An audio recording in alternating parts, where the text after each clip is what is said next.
네, 지금 이 시각 국민의당 박주선 비상대책위원장이 국회에서 기자간담회를 여는데요. 현장 함께 보겠습니다. 우리 언론인 여러분, 휴일인데 이렇게 많이 참석해 주셔서 감사합니다. 우선 문재인 대통령 방미 외교에 대해서 평가를 해보겠습니다. 3박 5일이라는 바쁜 일정 속에서 한미 동맹 강화를 위해서 애쓴 문재인 대통령은 노고에 대해서 먼저 고생하셨다는 말씀을 드립니다. 양 정상이 한반도 비핵화에 대한 굳건한 의지를 천명을 하고 전통적 우호관계를 미래지향적으로 발전시켜서 위대한 동맹으로 나가기로 합의한 것을 긍정적으로 평가합니다. 특히 이명박 박근혜 정부의 압박과 제재 일변도의 강경 대북 정책 기조를 수정해서 대화 협상을 병행하기로 하는 북한 해법에 대한 트럼프 대통령의 양해를 얻어내는 것은 이번 방미 정상회의의 성과라고 평가를 합니다. 아쉬운 측면도 있습니다. 40조 원에 달하는 투자 구매 선물 보따리를 미국에 선사했지만은 돌아온 손익계산서를 살펴보면 초라합니다. 트럼프 대통령은 직설적으로 미국이 110억 달러의 무역 적자를 보고 있다고 지적하면서 우리나라의 대미, 자동차, 철강 수출에 대해서 불만을 표시했습니다. 그리고 한미 FTA의 개정을 통해서 미국의 국익을 챙기겠다고 공언을 했습니다. 문재인 대통령이 통상 부분에서는 양보만 하고 상응하는 보상은 받아내지 못한 것으로 생각합니다. 한미 FTA 발효 이후에 대미 무역 흑자 완화 등을 이유로 한국 정부가 미국산 무기체계 수입을 크게 늘린 사실에 대해서 문재인 대통령이 트럼프 대통령에게 적절하게 설명했는지 의문입니다. 우리는 미국 무기 수입 1위 국가이고 지난 10년 동안 36조 원에 달하는 미국의 무기 체계를 수입해 왔습니다. 안보 부분에서도 트럼프 대통령은 방위비 분담금 조정을 언급하는 등 미국을 위해서 하고 싶은 얘기를 다 했지만은 문 대통령은 제대로 응하지 못한 것이 아니냐는 의문이 듭니다. 대중국 외교에서 큰 걸림돌로 작용하고 있는 사드 배치와 관련해서 어떠한 공식적인 발표가 없었던 것도 아쉽습니다. 문 대통령 사드 배치에 대해서 선거 전에 그리고 국내에서 했던 발언과는 달리 미국의 눈치만 보면서 미국을 안심시키는 데만 급급했던 것이 아닌가 그렇게 생각이 됩니다. 문재인 정부의 대미 외교와 대북 정책은 이제 시작입니다. 트럼프 대통령이 문 대통령 앞에선 제재와 대화를 병행하는 대북 정책을 용인했지만 언제라도 미국은 방향을 바꿀 수도 있음을 명심해야 됩니다. 미국 정부와 의회는 여전히 북한 핵과 미사일 도발에 대해서 더 강경하게 북한을 압박해야 한다는 정책 기조를 갖고 있습니다. 앞으로 미국과 엇박자를 내지 않으면서 우리가 주도해서 대북 국제 제재와 공조를 하고 다른 한편으로는 대화 협상으로 북한의 비핵화를 이뤄내도록 만반의 준비를 해야 됩니다. 그리고 앞으로 다가올 미국의 통상 압박과 한미 FTA 재협상 요청에 대해서도 이번 방미 정상외교를 철저하게 분석해서 잘 대처를 해야 됩니다.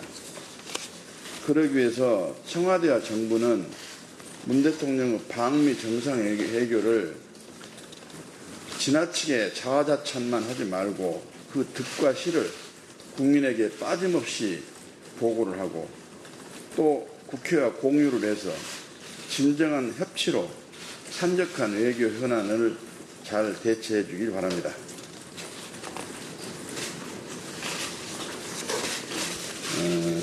국민의당 지금 폭풍 우속을 헤쳐가고 있습니다.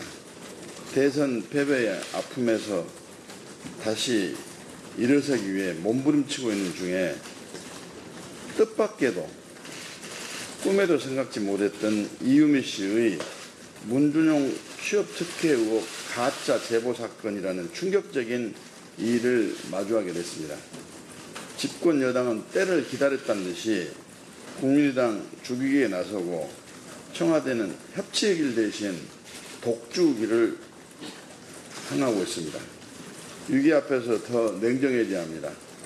위기를 더 근본적인 성찰과 혁신을 계기로 저희 당은 만들어 가겠습니다. 국민당을 창당했던 초심에서 다시 일어서도록 하겠습니다. 우리는 패권과 다른 길을 걷겠습니다.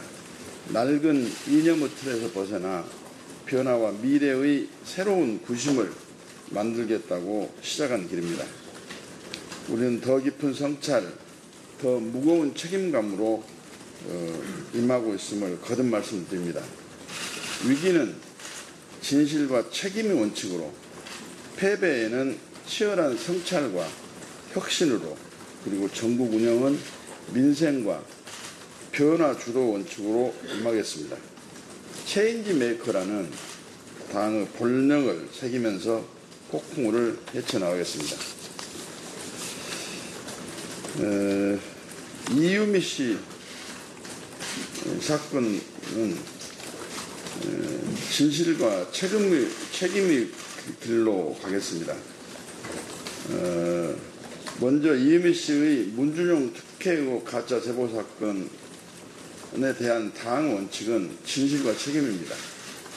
이유미 씨의 가짜 제보 사건, 국민도 속았고 국민의당도 속았습니다. 사건의 실체를 엄정하게 밝힐 것입니다. 법적 잣대 이전에 당의 가치와 원칙에 기초해서 진상을 규명하겠습니다. 당 진상조사에는 당의 진상조사에는 당내의 특별 수사부가 되어서 성역 없이 조사하고 지위 고하를 막론해서 조사하겠습니다. 진실만이 우리를 구할 것이라고 믿기 때문입니다. 바로 이 믿음 때문에 당의 진상조사와 더불어 검찰 수사에 적극 협조하겠다고 한 것이고, 검찰 수사 후 필요하면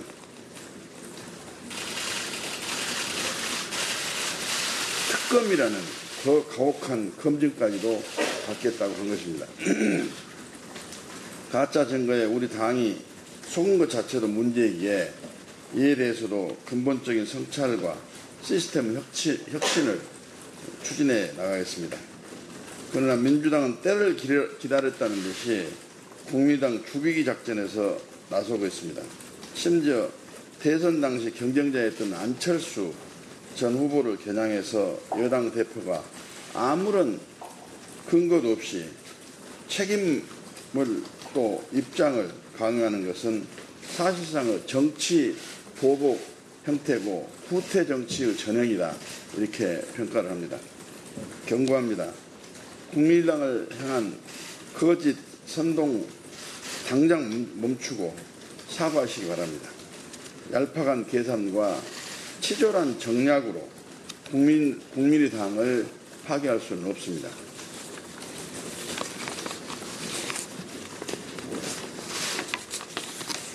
불난집에 부채질하고 기름을 붓는 민주당의 비정상적 행위 묵과하지 않겠습니다. 입으로는 협치를 외치면서 실제로는 파괴 공작을 하는 민주당의 행태에 참기 힘든 모욕을 느낍니다. 인위적 정계 개편을 위해서 국민의당 파괴 공작을 계속하고 정치 보복 칼춤을 춘다면 사직생의 각오로 맞설 것임을 분명히 밝힙니다. 이사님. 네, 이상 의장 말씀 마치고요. 질문 있으시면 해주시죠.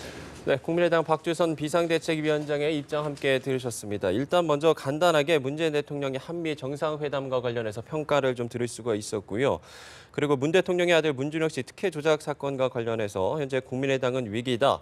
이 위기를 잘 극복해서 일어서겠다. 또 낡은 이념을 벗어나겠다. 이런 이야기들을 좀 들을 수가 있었습니다. 네, 또 필요하다면 특검까지도 염두하고 있다. 그리고 민주당의 국민의당 죽이기에 모욕을 느끼며 사과를 요구한다는 말까지 이어갔습니다.